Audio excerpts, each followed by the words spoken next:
I do need to talk to her about enthusiasm, though. If we could get a little enthusiasm, yeah. It'd be great. Our theme for this month is peace and prosperity for all. And today, our topic is rich mind, poor mind. Now, peace and prosperity go together like two peas in a pod because, we can't have peace without prosperity. Prosperity is defined by Wikipedia as that success, that enough,ness, that state of flourishing, and just being all that we can be. And we know that enough,ness is what prosperity is. That feeling like there's enough that we don't need to be all worried, feeling like there's enough that we can share generously, feeling like there's enough in the world. Prosperity. And without that, I don't know that we can find peace. Without that, I'm not sure that we can really feel that we can grow into all that we have come here to be. Now, I know that there are other things that can disturb our peace, but for most people, unless their basic needs are met, peace is probably not going to be present. I remember being short of money when my kids were little. I can remember not knowing how I was going to pay the bills. I don't know if anybody else has ever experienced that, but but I can remember saying, there just isn't enough money. Now, what I realize now is that I was giving the universe some instructions because the universe only knows how to say yes. So I'm saying, there isn't enough money, and the universe is saying, yeah, I'll arrange it so there isn't enough money for you. And there isn't enough money. Yep, that's what you're going to get more of. Because we know that our thoughts, what we hold in our minds, what we say over and over and over, is what determines what we experience in life. Now, I think we all want peace in the world. But it would be foolish to expect that we could have a world that works for all, peace and prosperity that works for all, unless some things change. Because we can't expect people to feel peace if they don't know how they're going to feed or shelter their kids, or if they don't live in a time and a place where there's justice and fairness.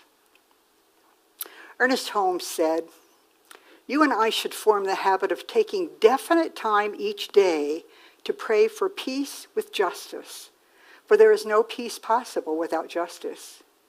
We should not only pray, we should act, each contributing the best they have to the common purpose, each willing to make any sacrifice necessary, for there can be no individual self-preservation without the preservation of all." We are all in this together. Now, in this month of gratitude, I love November. I think the whole month is just like about gratitude. I mean, I love Thanksgiving. But in this month of gratitude, wouldn't it be amazing, wouldn't it be wonderful if we could right now give thanks that this peace and prosperity for all has already manifested on the planet? I mean, wouldn't that be fabulous if peace and prosperity was the norm? Any place you go, anyone you see. Imagine with me. Imagine a world in which each and every person has what they need to make a good life for themselves and their families, while at the same time being part of a world that works for everyone. Imagine living in a world where resources are valued and shared.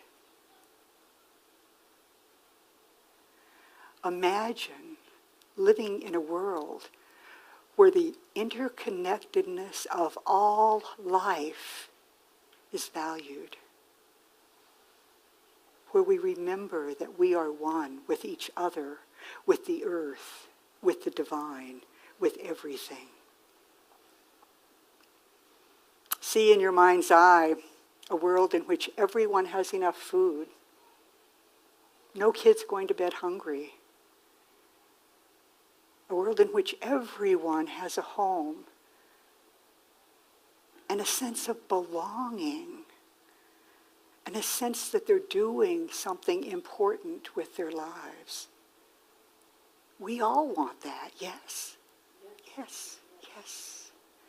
Imagine that instead of the news being a litany of war and dissension and disaster, imagine if the news was all of the wonderful things that's happening on the earth. That when you listened to the news or watched it or read it or however you consume the news, that you would feel inspired to work on that project that you've been putting off, to create something, to be excited about a new idea. And imagine if that was happening all over the globe, in every country, in every home, that there was that option to live with that kind of excitement. For truly, I believe we are here to learn and to love, to evolve, and to create. And of course, we create with our thoughts. Now, I know I'm asking a lot for you to imagine all of that at once, because it's not quite what we're seeing in the obvious reality at this point, right? I do understand that that's not quite what's showing up at this point. But if we desire it, if we can be excited about it, use our imaginations, if we can even get to the place where we feel that it is so possible that it is happening right now, then we can create it. We can do amazing, amazing things. When we decide on something as a collective, our reality changes. A couple of examples. You're all here right now. You weren't here an hour ago. Now, we had the time change last night. Now, we might not all like it that the time goes back and forth and that, but we agree. We agree that the world is going to work this way. And it does. Schedules get adjusted. Flights get adjusted. Everything gets adjusted because we have all bought into the idea that, okay, on November 5th, it's going to be lighter when we wake up, or something like that.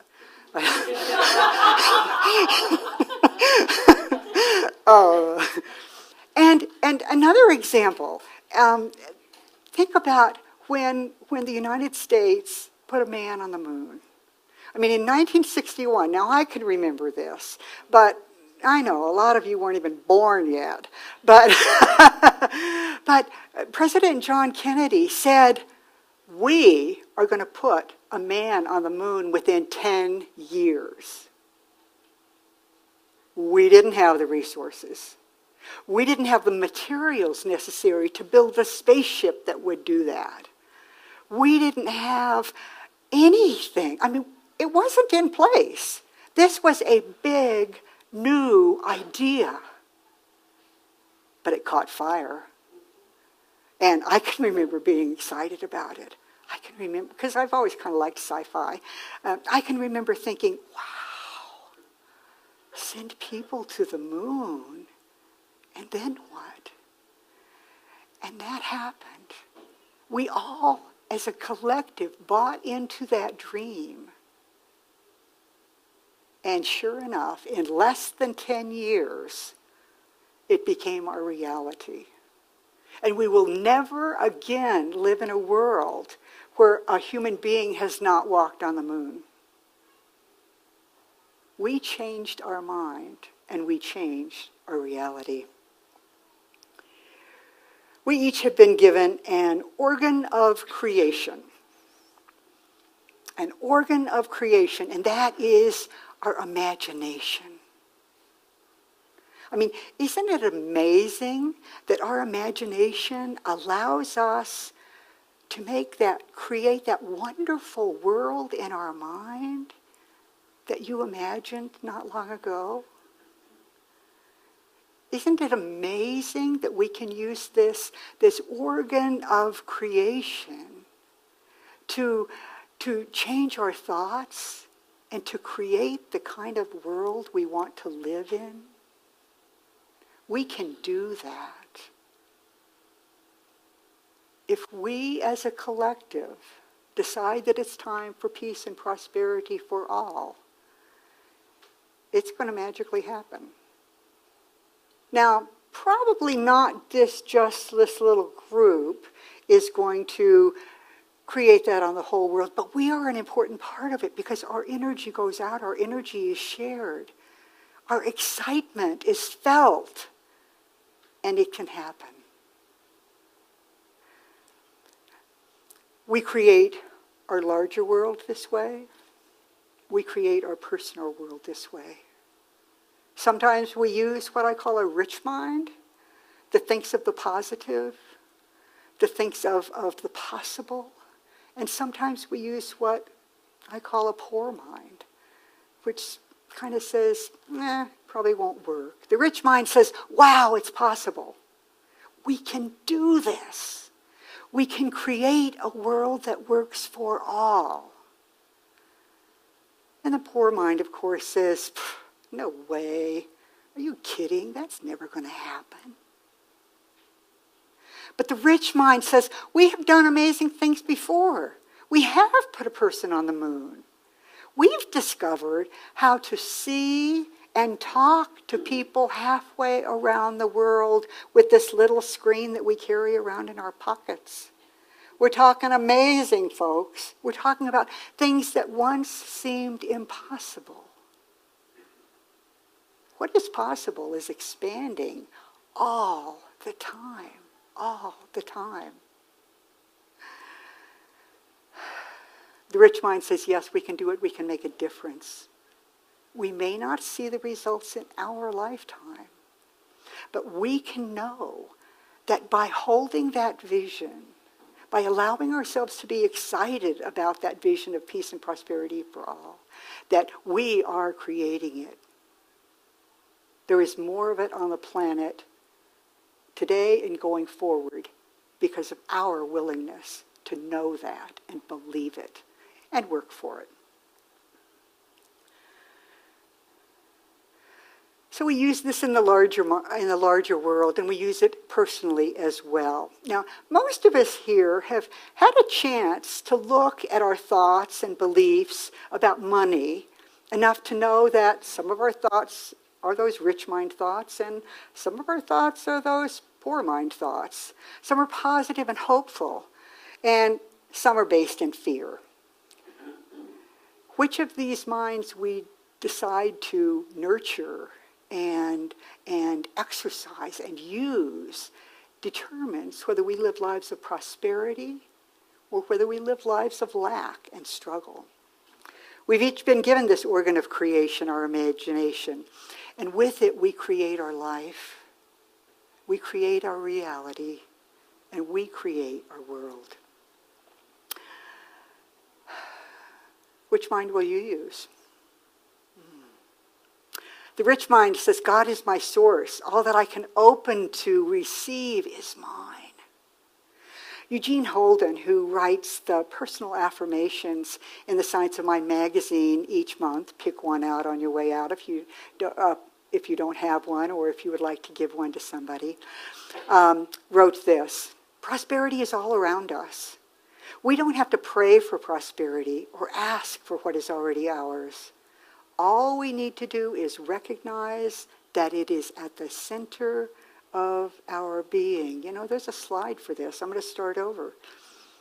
Prosperity is all around us. We don't have to pray for prosperity or ask for what is already ours. All we need to do is recognize that it is at the center of our being. The divine in you expresses as prosperity, peace, and joy. The poor mind says, I can probably make enough to get by, but God, I have to work for every bit of it. It all has to be hard, and there's never enough to share. The rich mind, on the other hand, knows that there is plenty, knows that Spirit's source is unlimited. The poor mind doesn't want to share. They don't think there's going to be enough left for them. The rich mind knows that we can share with the world, and we will always be provided with enough. We will always be provided with enough. Is that wondrous or what? I mean, really. Ernest Holmes said, the universe is abundant, unlimited in every respect. If it were not unlimited, it would have depleted itself long ago. Life would have exhausted itself. Law would have ceased to function. Love would have lost its power to harmonize and heal, and thought and consciousness would have retreated to instinctive reaction. Instead, what do we find? The fish in the ocean lay so many eggs that if they all hatched, the waters would overflow all the lowlands. The stars in the heavens are beyond counting. The grains of sand on the beaches are innumerable. The leaves on the trees continue to multiply. Nature is lavish, abundant, and extravagant. That's the reality we live in. Now, if as we teach that energy of goodness, godness, spirit, whatever you want to call it, is all there is, then that means it's everywhere and in every moment. That means there is never a time when we are without this resource, this divine resource. Every molecule of the universe is made of godness. Every moment of time. When we remember that God is all there is, including creative ability, and when we remember that all that God is and all that God has is ours to use for any good reason, then we know that we can claim what we want. We can claim our prosperity. We can claim prosperity for the world. It's our deeply held beliefs, what we say to ourselves and others over and over and over again, that determines our lives. So let me ask you, which kind of thinking is most prominent in your life? Rich mind thinking? You don't have to answer out loud. And feel free to do percentages and however you want to do this, but keep quiet. Which kind of thinking is most prominent in your life? Rich mind thinking or poor mind thinking? Do you focus on what you have or what you don't have? What do you expect in your life? Do you expect happiness and health and love and joy? Do you expect struggle? Do you expect peace and prosperity? But what we expect is so important. In the book, This Thing Called You, our founder, Dr. Ernest Holmes, says, expectancy speeds progress. Therefore, live in a continual state of expectancy. No matter how much good you are experiencing today, expect greater good tomorrow. Now, I know some of you like homework. So, your homework for the week is, no matter how much good you are experiencing today, expect greater good tomorrow. You ready to do that? I have an affirmation here on the screen, and I invite you to say it with me. I expect, accept, and am grateful for my amazing life of peace and prosperity. Let's do it again. I expect, accept, and am grateful for my amazing life of peace and prosperity. By choosing the thoughts that are positive and hopeful and life-affirming, By using your rich, rich mind, you, each one of you, is an important part of creating a world that works for all, peace and prosperity for all. You up for it? Let's pray. As practitioners, stand with me in high consciousness, surrounding us all in the knowing and the love. I recognize that allness of spirit, that allness of the universal energy force, that allness of the creative process that is here, that is love, that is wonder, that is awe, that is expectation, that is good and greater good. I know that it is right here, right now, that it is always and everywhere. I know that that's what makes up my life, whether I'm paying attention to it or not. I know that that's what is here for each one hearing my voice, the allness of the divine.